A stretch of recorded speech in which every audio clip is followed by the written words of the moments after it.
Masyarakat Kabupaten Jayapura, jumpa kembali bersama Ines Marweri di Kawas Kabar Otsus edisi Selasa 15 Agustus 2023. Saat ini kami sudah bersama dengan Kabid SDM Sumber Daya Manusia Pak Anik Pranowo. Siap.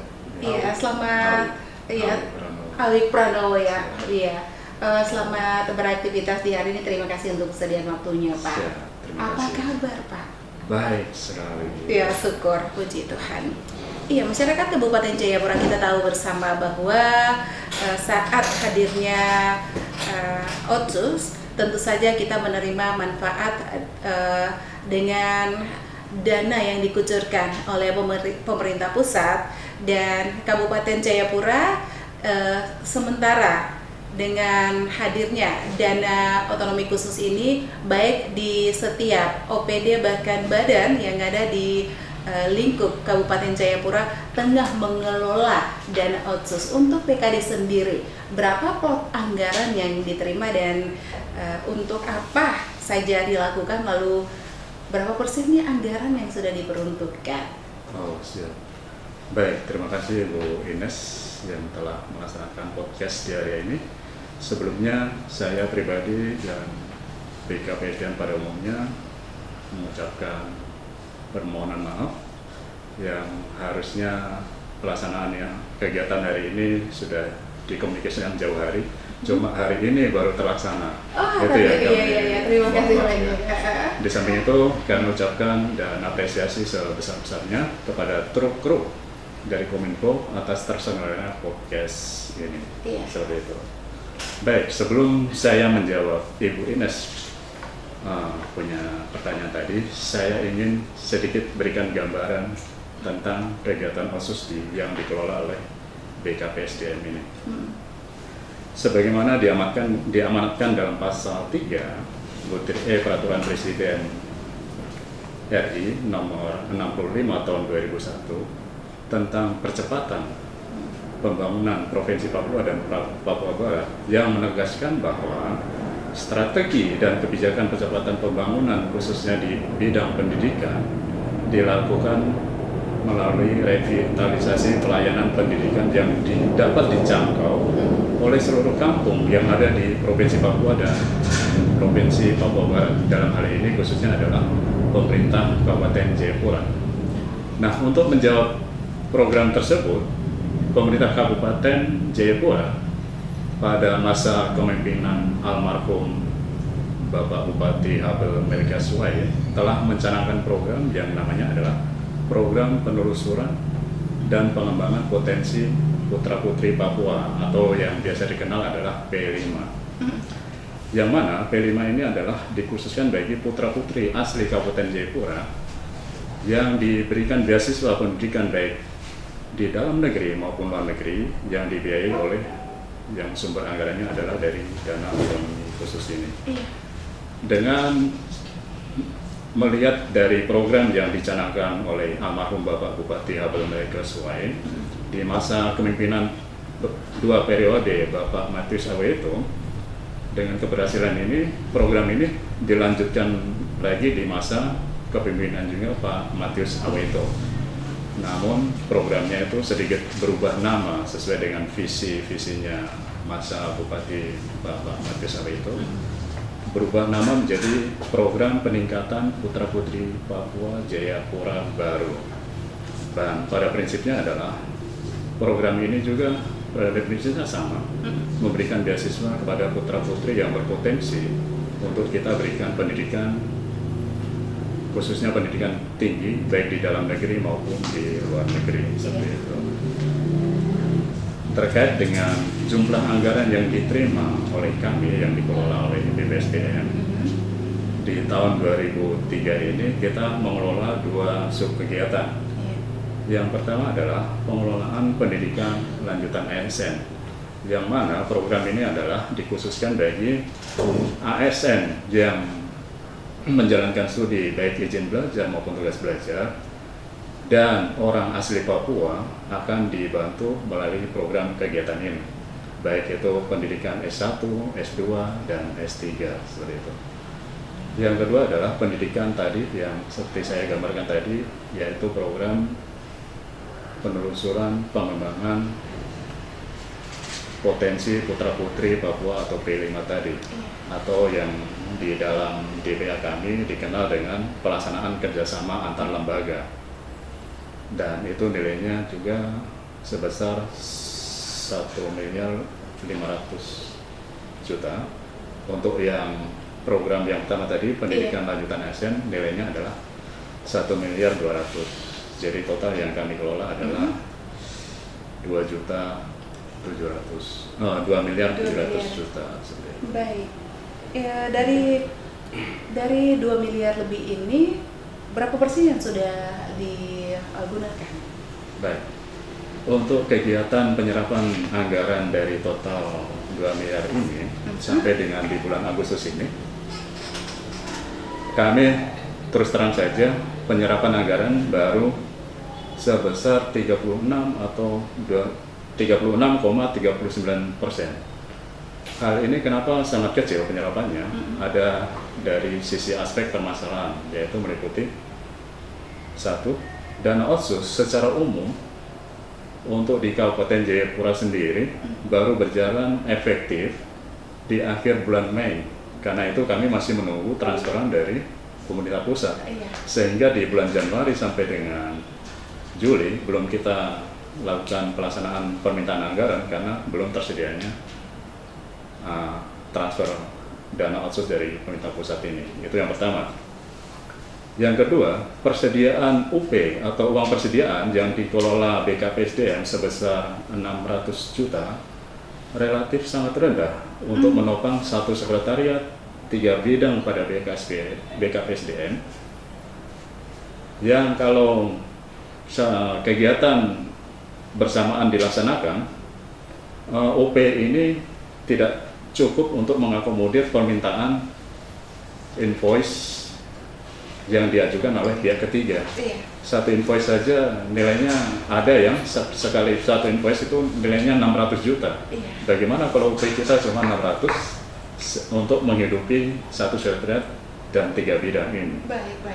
Dan yang ketiga adalah kurang lebih 80% kegiatan yang dikelola BKPSDM berasal dari dana BHP provinsi. Yang mana dana BHP provinsi ini sangat tergantung dari transferan dari pemerintah provinsi Papua. Ketiga hal itulah yang menyebabkan penyerapan anggaran kita sangat kecil sekali. Tapi kami berkomitmen pada akhir tahun anggaran nanti kami akan menaikkan sampai dengan 100%. Itu komitmen kami. Baik. Tadi Bapak sempat sampaikan bahwa dari 2 miliar lebih ada 2 program yang dilakukan. Cara penyalurannya ini Pak bagaimana? Baik, untuk program pendidikan kelanjutan ASN ini, di mana kita membiayai beasiswa ASN yang statusnya ASN yang status ASN yang orang asli Papua yang kita biayai dari pendidikan berkelanjutan atau pendidikan tinggi, yaitu S1, S2, dan S3, yang mana kita proses transfer secara langsung ke rekening mahasiswa tersebut yang kita tuangkan dalam SK yang mendapat beasiswa dimaksud, seperti itu.